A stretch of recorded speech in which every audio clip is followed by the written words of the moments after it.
Good evening, everyone. Hope you are doing well.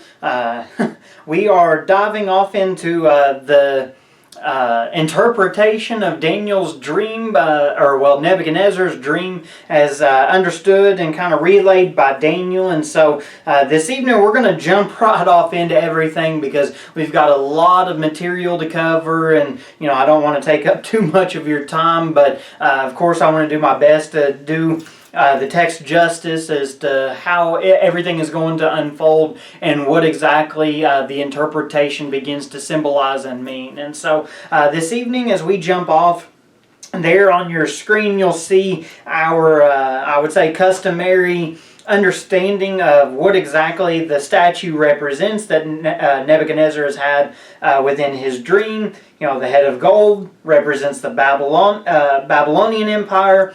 The chest you're seeing as the Medes and the Persians. The belly and the thigh area, you're talking about the area or the Empire of Greece. And then the legs, you're talking of Rome. And then the feet and the toes, you're talking future empires. With that also comes God's kingdom symbolized by the rock. And so there again, just want to kind of keep that before you. But as we jump off into verse 36, we're going to look at verses 36 through 45.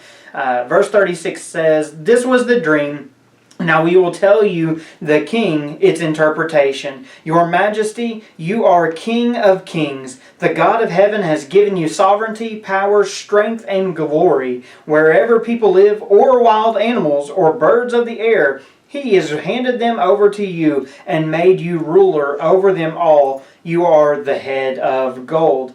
In verse 39 he says, "And after you there will rise another kingdom inferior to yours, and then another, a third kingdom of bronze, which will rule the whole earth. A fourth kingdom will be as strong as iron, for iron crushes and shatters everything, and like iron that smashes, it will crush and smash all others. You saw the feet and toes, partly of a potter's fired clay and partly of iron. It will be a divided kingdom. Though some of the strength of iron will be in it, you saw the iron mixed with clay, and that the toes of the feet were partly iron and partly fired clay. Part of the kingdom will be strong and part will be brittle." But he says in verse 43, "You saw the iron mixed with the clay. The peoples will mix with one another, but will not hold together, just as iron does not mix with fired clay. In the days of those kings, the God of heaven will set up a kingdom that will never be destroyed, and this kingdom will not be left to another people. It will crush all these kingdoms and bring them to an end, but will itself endure forever. You saw," in verse 45, "a stone break off from the mountain without a hand touching it, and it crushed the iron, bronze, fired clay, silver, and gold. The great God has told the king what will happen in the future, and the dream is true, and its interpretation certain." So, jumping into the abyss here with the interpretation of what Daniel is trying to get Nebuchadnezzar to understand, we're going to kind of break these down into sections here. In verses 36 through 38, we're talking about, of course, the Babylonian reign, as far as it says there at the end of verse 38, "You are the head of gold," okay? So as we jump off here in verses 36 through 38, I want us to think about this, okay? Notice in verse 36 there, "This was the dream. Now we will tell the king its interpretation." So as you see on your screen there, we will interpret very much so. It is based on pronouns of saying that it's not just one, but it's a multitude of people. There again, most scholars would say this is Daniel and God who is, coming at this together. Okay, there in verse 36. If you go over to Jeremiah chapter 27, verses 6 and 7, it actually relays that Jeremiah was prophesying about how it doesn't name Nebuchadnezzar, but it talks about that there would be an empire that would come through and basically demolish, disintegrate all the other empires. And so even in terms of what Jeremiah was preaching, this is, even out of Jeremiah, a prophecy. We know there's several that relate to the Babylonian kingdom, and it talks about in chapter 29 about the the 70 years of captivity. And so there's a lot of understanding out of Jeremiah that correlates back over into the book of Daniel here right now. But just, for cross-referencing and different things for your own benefit, just know that Jeremiah has even spoke about some of these things as it relates to Nebuchadnezzar. And talks about there, in verse 37, Your Majesty, you are the King of Kings. Of course, King of Kings, it means that this is Daniel saying, Nebuchadnezzar, you will be the high ruler over all of the earth at this point. And so there again, it's not to say that you don't have anything to worry about, but you are the upper echelon. You're at the very top of the totem pole, that you'll be good to go. Okay, so that is what Daniel is referring to there. But notice, as you kind of pull it back up on the screen there, in verse 37, it says, Your Majesty, you are the King of Kings. But notice this, he says, the God of heaven has given you sovereignty, power, strength, and glory. So, notice, God of heaven has given to you. Daniel is making this known. He's making it plain, clear, and certain. This is not of your own volition, of your own doing, but this is coming directly from God Himself, the one who is literally the King of Kings and the Lord of Lords. So I find that always significant to think through, just even in the wording of how Daniel is portraying these things. And of course, Nebuchadnezzar, he rules roughly for 43 years, and I would say that was a powerful tenure. There was a lot of things that happened and go on. Even as we look at next week in terms of the response of Nebuchadnezzar towards Daniel, how he acknowledges God. There were moments to where, thankfully, Nebuchadnezzar, I don't want to say he surrendered the idea, but he was more on board with saying there's something different about Yahweh. And so again, we'll kind of talk a little bit about that next week. But overall, this vision plays out very much so in that regard, that Nebuchadnezzar, the Babylonian king, was very much so a world-dominating power, in solitude at that point. And so I want to jump over into verses 39 and 40 real quick, because, it just says, After you there will arise another kingdom inferior to yours, and then another, a third kingdom of bronze, which will rule the whole earth. A fourth kingdom will be as strong as iron, and iron crushes and shatters everything, and like iron that smashes, it will crush and smash all others. So in terms of this, I want to break this down into kind of two parts real quick. Just looking at the verses and then breaking down the kingdoms, of course. But in verse 39 and 40, he mentions here this idea of, that there will arise another kingdom inferior to yours. So the question becomes, how is that possible? Are they larger? Are they greater in size? Is there more territory? Well, those are natural thoughts that go into it. But actually what Daniel is referring to here is a level of morality. Basically, what Daniel is saying is that these kingdoms will become inferior. That is, that the level of morality will just begin to taper off and anything goes. At least with Nebuchadnezzar, he's saying there's some level of understanding, but as it goes through, it's going to get worse and worse. And so in a roundabout way, that's what he's talking about. Degrading morals is the argument behind the deteriorating nature of the metals. As you look through the history, it becomes evident, it becomes plain and clear. The morals of people only worsened through that intertestamental period. To which I would say, does that sound familiar? Whenever our morals begin to disengage themselves away from God, it does not leave us in a good place.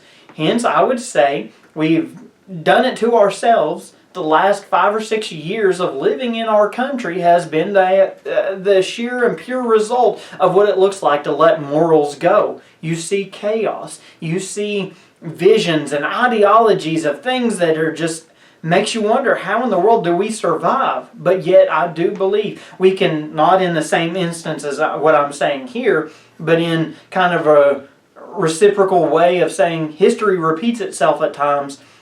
Anytime people want to disengage and move away from God, the world begins to take over and it does not look pretty. But, as we kind of think through the historical content of what exactly I want you to consider what this vision looks like in this dream of what Nebuchadnezzar has had, okay, and these, the breakdown of this statue, okay. If you just base it on this, of 605 BC is whenever Nebuchadnezzar first came into Israel and, the region of Judah and began to take the, wealthy, the dignitaries, governors, kings, all the higher-ups of society away from Israel. What you begin to find is that first deportation takes place in 605.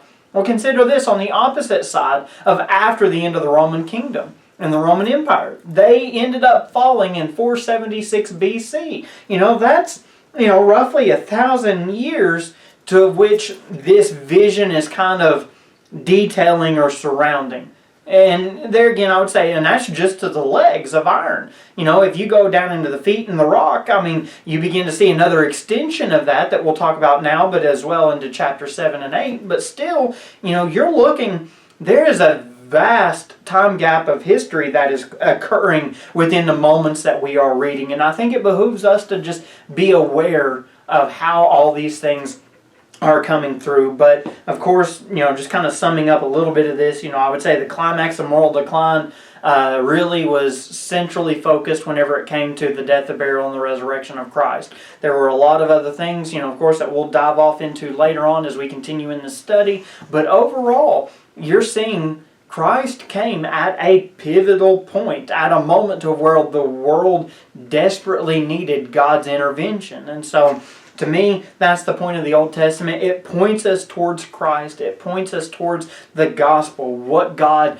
was willing to do in order to redeem His people. But there again, that's just something we have to consider as to thinking about the moral degradation that's going on as it relates to this time period. Okay, so in verse 39, we begin to read, of course, you've got the head of gold, and then, you've got silver, but then it talks about the third kingdom of bronze. So the silver, that is the Medes and the Persians. There was a lot of overlap. There were a lot of things that happened within that. But real quickly, I want to kind of skip that and go into verse 39 as it relates to, it talks about this, bronze, this kingdom that comes with that. And so, of course, that is the Greek Empire. In 336 BC, Alexander the Great is king, and he was a very strong military power. Very much so had a war-based mindset. He was very methodical in what he did, and as we kind of even read through here, one of his main first objectives was to go after the Medes and the Persians. As he begins to rise into power, he says the only way to survive is to cut the head off of the snake, and which means we go after the Medes and the Persians. And that's exactly what he did. The battle of River Granicus there that you can see was a very instrumental part of that, of being able to take over the Medes and the Persians, was in 334 BC.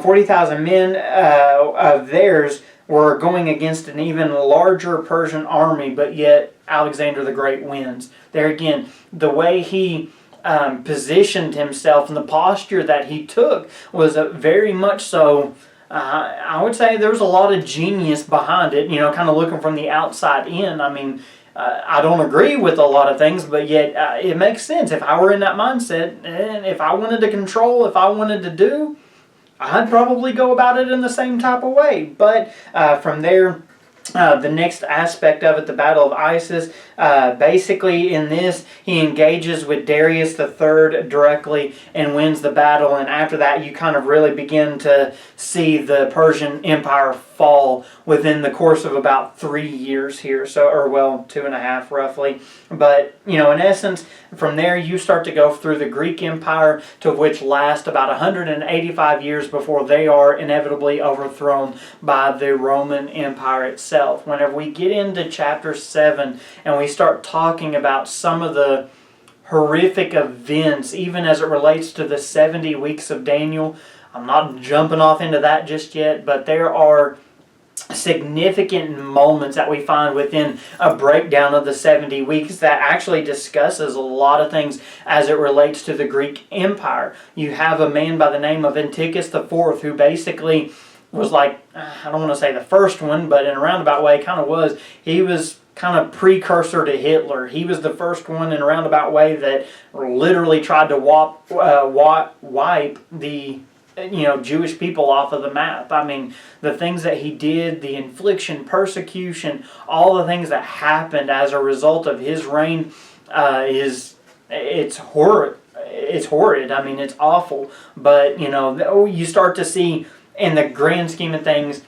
apart from the Romans and walking through the time of Christ, the Greek Empire played a very strong role into the morality of things, even that shifted and begins to bring out the totality of, total decline in the Roman Empire itself. And so there again, just want to kind of give you a brief synopsis. We're going to talk about these things a lot more, but just repetition is sometimes the best way to learn, and so I want to kind of keep discussing some of these things, not necessarily in depth, but just so that way whenever we get to those moments, hopefully it's easier to recall, what we've discussed before, and it can kind of, bring a fuller picture whenever we get into those moments, okay? As we dive off into the rest of this, here is where I would say, as if things aren't interesting enough, they continue to unfold. And so, verse 41, he says, "You saw the feet and the toes, partly of a potter's fired clay and partly of iron, and it will be a divided kingdom. Though some of the strength of iron will be in it, you saw the iron mixed with clay, and that the toes of the feet were partly iron and partly fired clay. Part of the kingdom will be strong and part will be brittle." So of course now we're starting to talk about, basically the Roman Empire itself, and kind of bringing out kind of those legs and into the feet, some of the current positions that Daniel was thinking through, as well as even things that we have not even seen yet still to this day. I mean, let that simmer for a minute. I mean, this has been, 2,600 years, and we've still not come to the other side of it. I mean, there's a lot of relevancy into what Daniel is talking about and what he's sharing that even, to an extent, applies to us today. So just kind of bear with me here. The Romans ruled with an iron fist, okay? They, crushed anyone and everybody who came against them. I mean, considering that their kingdom lasted over 500 years as compared to the 185 years of the Greeks, or, the maybe 150 years of the Medes and the Persians, and even the Babylonians. I mean, there's a significant stark contrast between the Romans versus all the rest. But there again, what is that signifying? It is signifying that deteriorating decline of morality throughout the course of those days. But the Roman Empire covered everything from the Atlantic Ocean on the west to the Euphrates River and Red Sea on the east, from the Caucasus Mountains in the north to the Sahara Desert on to the south. And then as well, Carthage was the chief maritime power on the Mediterranean. Carthage was lost and Romans took over in 146 BC. So with that, I'm going to pull up this map right here just to kind of show you what all this would look like kind of in a modern context. All of that red is what you see as Roman dominion and Roman rule. And just to give you an idea, if you were to put kind of your finger in or look at about the middle of the page there, you're actually looking at Italy there. Notice kind of the boot shape. But if you kind of go over to the left just a little bit, you go across the island of Cilicia there, and then it has in the northern portion of Africa, it has the name Africa. Carthage was actually right there in that location, right there as kind of a strait and a pass through from the Atlantic Ocean on the left there, in through that little channel that you see, the Strait of Gibraltar, I believe is the name of it there. But nevertheless, beyond that is where you find entrance into the Mediterranean world at that moment. But nevertheless, that is roughly where Carthage is at. But you're talking, for the Roman Empire, for them to be legs of iron and steel, you're talking it was going to be a very dominating world power. And of course, even in failed attempts, the deeper you look into the Roman Empire, you find, that they created the cross, in terms of executions, I would say more in a formal sense, I guess, in a roundabout way. I mean, Romans love death. I mean, we'll just say it like it is in a roundabout way. But what makes it so interesting is the minutiae of the details of the interwoven side of even like the Pax Romana between the Romans trying to keep peace. It was a peace treaty in a roundabout way, intermingled with how things unfolded within the death, the burial, and the resurrection of Christ. I mean, it's literally, you don't want to say a perfect storm, but it is. I mean, it is something that, even in terms of safeguards that were in place, the natural realities that would lead Jesus to the death, the burial, and the resurrection, I mean, it unfolds within all the midst of that. And I mean, it's just, all I can do is sit back at times and say, man, that's detailed. Like thinking through kind of what Daniel is, interpreting here, what God is laying out before us. I mean, in a roundabout way, there are a lot of things that it baffles and boggles my mind as to how these things could truly take place, but yet God is given a roadmap as to what was going to happen, even, 600 years, 500 years before it would ever even occur. I mean, it's amazing as to how sovereign, how knowledgeable, omnipotent, and almighty and powerful God really is. I mean, it makes you stand in awe, or it should make us stand in awe as to the gravity of what is being relayed right now in these visions. But as we go on into verses 41 and 42 there, there are two divisions of the Roman Empire, the eastern and the western divisions of the Roman Empire, okay? And so the two legs of the statue represent the two divisions of the Roman Empire. So here's where, before we begin to kind of dive off into the rest of it and we start getting into the feet and the toes section of it, here's what we have to remember, okay? The Roman Empire, even though there was an eastern and then there was a western empire that was established, it was all under one, but it was divided. That would continue to unfold even into Jesus's day. Whenever you think about the Roman Emperor Constantine, he was battling in a lot of ways the same eastern-western mindsets and kind of it was territorial. It was all under one, but it was territorial. There was a lot of divisions that would come out according to the Roman Empire as to how it would actually flesh itself all out. Okay, so kind of jumping from there is where I want to go off into the feet and toes real quick. It says in verse 43, "You saw the iron mixed with clay, and the peoples will mix with one another, but will not hold together, just as iron does not mix with fired clay." So real quickly, again, I'm going to pull up our statue here real quick. And so again, we've moved past the legs of the Rome, you're talking the eastern and western empires there basically. As we get into the feet and the toes, look there on the right next to it. Of course, it's saying future powers. So this is now, we've kind of left what has happened to, even for us today, we're looking ahead still and saying what is to come, all right?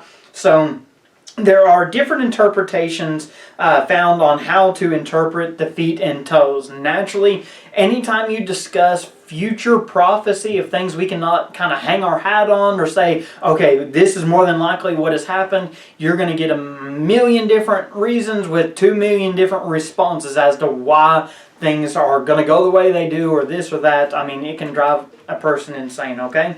But the two versions are based upon how you interpret the rock and what exactly it does, okay? The kingdom, one interpretation would be that the kingdom is the spiritual kingdom that began at the first coming with Christ, okay? So whenever you see kind of how this kingdom is going to unfold, it's kind of like a final event almost, okay? So you're not looking at, there again, at the here and now. You're kind of seeing years of culmination and building that leads to this final apocalypse, what we start drawing out of even in the book of Revelation. Okay, so this kingdom, some will say that it started and began whenever Christ officially died on the cross, and then he ushered in a spiritual kingdom. He wanted to promote the kingdom of God. The second side of it, an earthly kingdom, would be described after the second coming, of which this could not be ancient Rome as believed in the first view. So whenever it comes to these views, whenever you see the rising up of powers and how all these things are going to be interwoven and integrated within each other, there's views that say that this is the Roman Empire that will rise up in the end. Now, I do believe in that side of it, but now how this is actually going to take place, it's not going to be the Roman Empire that has dominion. I do not believe in that whatsoever. And so in chapter 7, that's where you kind of find the deeper side of what exactly, those animals look like and what they represent. But that's where you see there's this future phase that Rome is not done with, okay? That's kind of what Daniel 7 begins to dive off into whenever we get over there, okay? But it also describes in chapter 7 that Christ will return and receive his kingdom during his fourth and final phase of the last empire. So here is where we draw on conclusions like from 1 Thessalonians chapter 4, verses 13 through 18. This is where we find kind of those pieces of the puzzle, kind of coming together, that in chapter 7, it'll be in the midst of the Roman Empire that things will begin to, out of the old Roman Empire, that things will begin to build and grow and multiply into that final apocalyptic, end-time event battle that takes place where Christ is, takes authority and control, is deemed ruler over all things. You're talking about the millennial reign after these things. But before we get into that, so it talks about in these verses some toes and clay and fire, or some toes of clay and fired iron. The Roman Empire would never be united. Okay, that was kind of one of their downfalls, is they would always be battling against each other. But they broke themselves down into territories, and they kept dividing themselves out from there as to what Daniel and Nebuchadnezzar are discussing. So you've got to keep one side of it in mind. But in the return of Christ, as you go from the feet down to the toes, you're seeing the brokenness begin to kind of shift and take a different dynamic. Okay, so these 10 toes and these 10 kingdoms, as according to Revelation 13, chapter 13, verse 1, these 10 toes, basically in these 10 kingdoms, begin to rise up together to go against Christ, to go against the church, to go against the things of God. Okay, so this is where you're basically deciphering and translating out to say these 10 kingdoms will rise up into a one world government at that point in order to carry out this very thing. To which also, if you go into Daniel chapter 7, it gives credence towards the Antichrist coming out of the east, the west, in terms of Europe, east for us, west for them, however you want to put it. But nevertheless, in Europe, which is significant to believe that Europe will have a major role within the apocalypse. So whenever you're putting 2 and 2 together, there again, how many conspiracy theories and thoughts go towards what does the Vatican look like? What does the Roman Catholic Church still look like whenever you start thinking of the Pope? I mean, there's all kinds of thoughts and theories about, which Pope will be the Pope that, is either becoming the Antichrist or, ushers in the reign of the Antichrist. I mean, there's a lot of things that still surround. We kind of have this saying, keep your eyes on the Middle East. I mean, I wouldn't say it's just because of Iran and Iraq and all the wars that we fought within our country, but there's a bigger picture in mind to say that end-time events speak towards this present understanding of more than likely the Antichrist can come out of these things. There have been people that have tried to claim, well, Antiochus was an Antichrist, or this one or that. There's been a lot of people that have kind of foot the bill. Even Hitler, it was part of part of that background that kind of even said that he may have been the Antichrist. But there again, you start kind of putting in all these pieces of the puzzle together, and that's where we're saying we have to keep our eyes on what is going on over there, because it will strongly relate to what is going to take place on into the future. That is the rapture of the church, the coming millennial reign of Christ, everything through the tribulation period, all of those things, okay? In verse 44, as we're kind of breaking out of that and we start to discuss this rock, here's kind of what sets the tone and the pattern for how views are set in terms of the apocalypse, even apart from the book of Revelation. We know that this kingdom will be eternal. It will be divine in origin because it was cut out of the rock without human hands. It'll never be destroyed. It'll never have another owner. There will never be another ruler. It will be permanent. They are going to crush these kingdoms. Even in Philippians chapter 2, it says, every knee will bow and tongue confess. That's pretty plain, clear, cut and dry, and pretty simple language to understand. That will be the mantra, that will be the motto, the slogan is every knee is going to bow and every tongue is going to confess. They will rightly bow themselves down before the King of Kings and the Lord of Lords, to the sovereign one of the universe. And so with that being the case, it talks about in Habakkuk 2, even as a prophetic side from the Old Testament going into the New Testament, in chapter 2, verse 14, the earth will be filled with the knowledge of the glory of the Lord as the waters cover the sea. One day there is coming a place, there is coming a time to where all this is going to be taken care of. Always remember, we are not fighting for victory, but we are fighting from victory. We have already won. The battle is set in stone. There's no way to change it, alter it. There's nothing that Satan is able to do in order to alter or shift that in any way. God is going to win.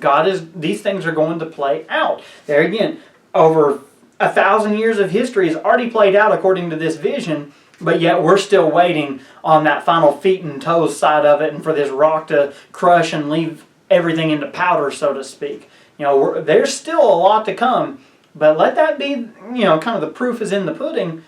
1,000 years was predicted, prophesied, and 1,000 years is what come out. It was literally just as Daniel said before it all really even began to happen. So I think that there's proof in it. There's evidence to suggest there's still a lot more to come. We've just not made it to that point. In verse 45, he said, you saw a stone break off from it, from the mountain without a hand touching it, and it crushed the iron, bronze, fired clay, and silver and gold. And the great God has told the king what will happen in the future. The dream is true, and its interpretation certain.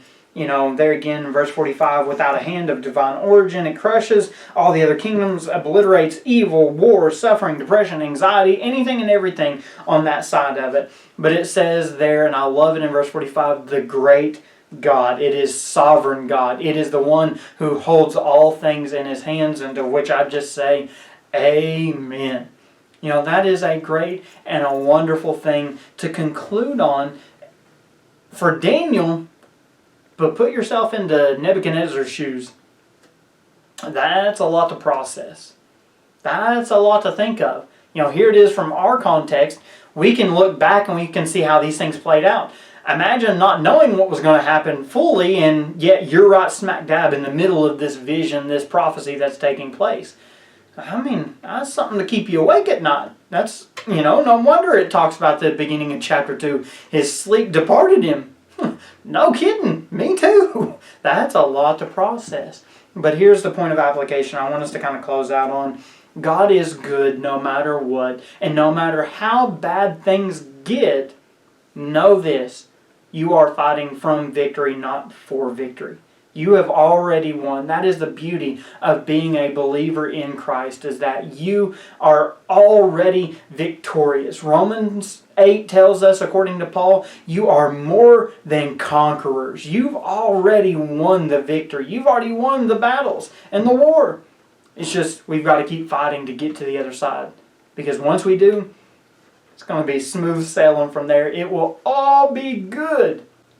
But it doesn't mean we can give up in the process. We have to continue fighting. We have to continue doing our due diligence in order to make sure that the name and the glory of God is shown and placed into this world who so desperately needs it. And so if you have any questions in regards to what we've went over today, feel free to call me, message me.